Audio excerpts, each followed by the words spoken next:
Morning sunlight spilled through the tall glass windows of Ethan Cole's penthouse, painting the marble floor in soft gold. The place was sleek and spotless, every object perfectly in place, every corner shining. Only one person could keep it that way. Maya Ellis, the quiet, hard-working maid who'd been with the Coles for nearly 2 years.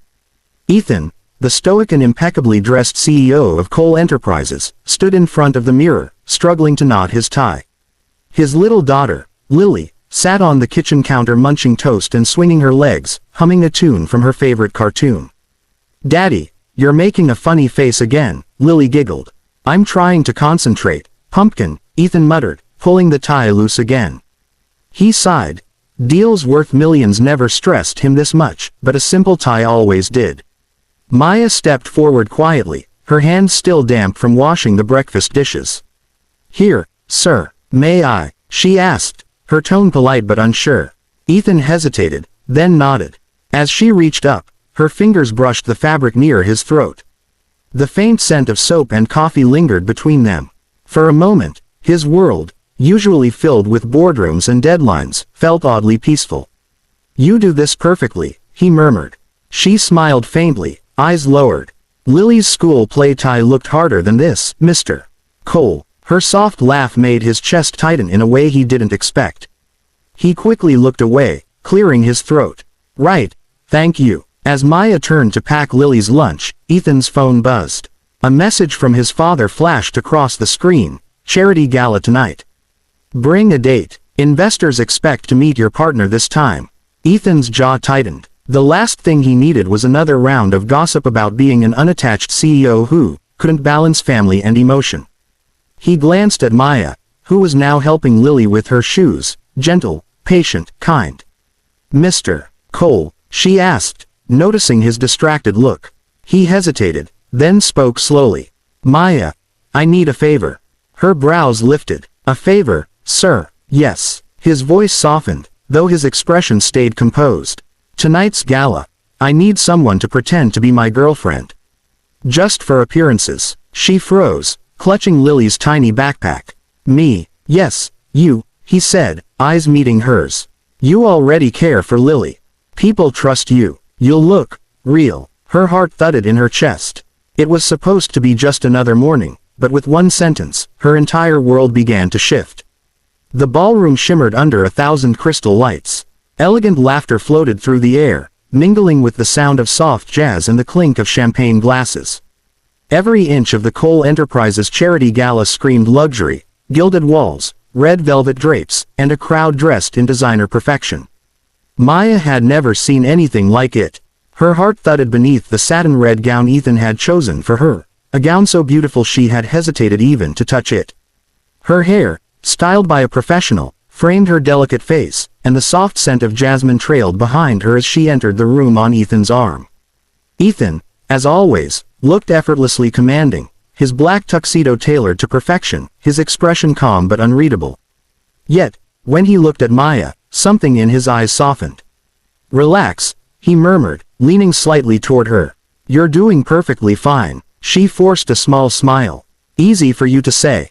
You look like you were born to walk in here. I feel like I snuck into a royal palace."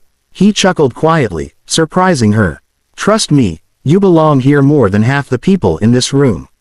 Their closeness drew attention. Heads turned, whispers rippled. The famously aloof CEO had arrived, with a woman no one recognized.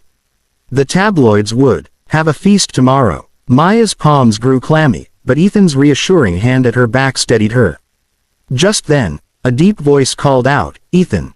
There you are." It was his father, Richard Cole, silver-haired, dignified, and intimidating even when he smiled. Ethan straightened slightly, his hand tightening protectively on Maya's waist. "Dad," he greeted, tone respectful but measured. "This is Maya, my girlfriend." Maya's breath caught. Saying it out loud made it sound startlingly real. She extended her hand politely. "It's a pleasure to meet you, Mr. Cole." Richard studied her for a long moment before finally shaking her hand. "So, this is the woman who's managed to tame my son," he said, a faint smile forming. "I was beginning to think he'd never find someone patient enough to handle his moods." Ethan's jaw tensed, but Maya laughed softly, easing the tension. He's not so bad once you learn how to make him coffee the way he likes. Richard chuckled approvingly. She's charming. Keep her close, Ethan. And as Ethan guided her through the crowd, introducing her to colleagues and investors, Maya couldn't shake the strange warmth in her chest. The way he looked at her, the way he smiled when their eyes met, it didn't feel fake anymore. For the first time that night, she wondered if pretending was becoming far too real. What was supposed to be a one-night act had stretched into weeks.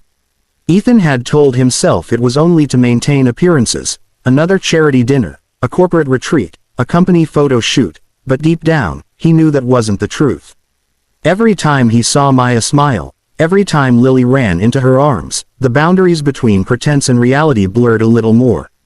Maya tried to keep things professional, but it was impossible to ignore the change in the air. Ethan had softened. He still carried his usual quiet authority, but his laughter came easier now, his words gentler. The man who once buried himself in work now spent evenings helping Lily with her drawings, or sitting silently at the dinner table just to listen to Maya's stories about her hometown. One evening, rain drizzled softly against the tall windows. The city lights shimmered like jewels far below the penthouse balcony. Lily had fallen asleep on the couch, clutching her stuffed bunny. Maya tucked a blanket over her and turned to find Ethan standing by the window, jacket off, shirt sleeves rolled up, staring out at the skyline. "You're still working?" she asked softly. He shook his head, smiling faintly. "Just thinking." "About what?" He turned, eyes meeting hers. "About how quiet it used to be here before you and Lily filled it with noise." She laughed lightly. "Sorry about that, Mr. Cole. We'll try to keep the chaos down." He stepped closer, his expression softening.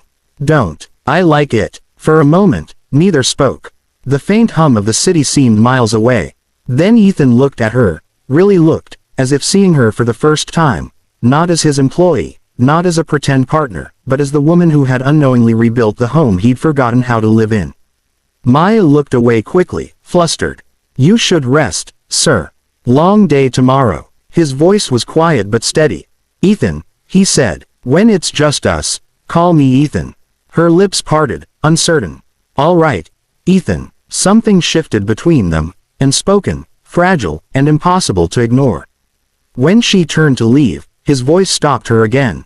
"Maya," he said softly, "you make this place feel like home." She froze for a heartbeat, her heart pounding wildly. When she finally looked back at him, the cold, distant CEO was gone. In his place stood a man, lonely, vulnerable, and hopelessly falling in love. The calm that had settled over Ethan's home shattered one morning with a single headline splashed across every business page. "Billionaire CEO's girlfriend exposed, she's his maid." By noon, reporters swarmed outside his company's glass tower.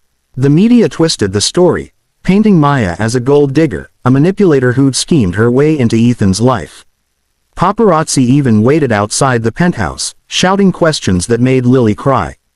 Maya could barely look Ethan in the eye as she packed her small suitcase. Her hands trembled as she folded Lily's drawings, each one of her, Ethan, and Lily together, smiling like a real family. When Ethan found her by the door, his jaw tightened.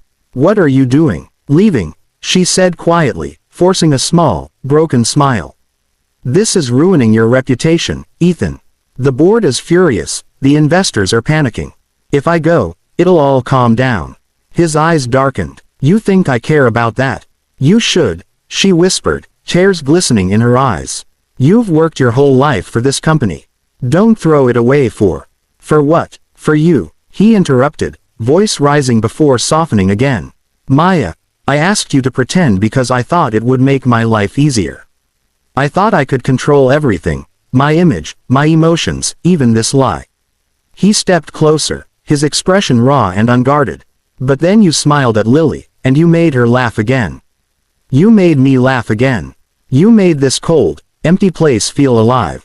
She shook her head, unable to speak. "Ethan, I'm just..." "Don't say you're just the maid," he cut in, his voice breaking. "You're the woman who saved my daughter's heart, and mine." Her breath hitched as he reached for her hand, his thumb brushing over her trembling fingers. "Let them talk," he said. "Let them call it whatever they want. I know what's real. Tears spilled down her cheeks. You don't have to do this. I'm not doing this because I have to, he whispered. I'm doing it because I can't imagine a single day without you. Maya's suitcase slipped from her hand as he pulled her into his arms. The tension, the fear, the walls, all of it dissolved in that moment. Outside, the city roared with gossip. But inside the penthouse, Ethan kissed her forehead gently and said, "No more pretending. You're mine, for real, if you'll stay." Through her tears, she nodded, her voice trembling. "I was never pretending either.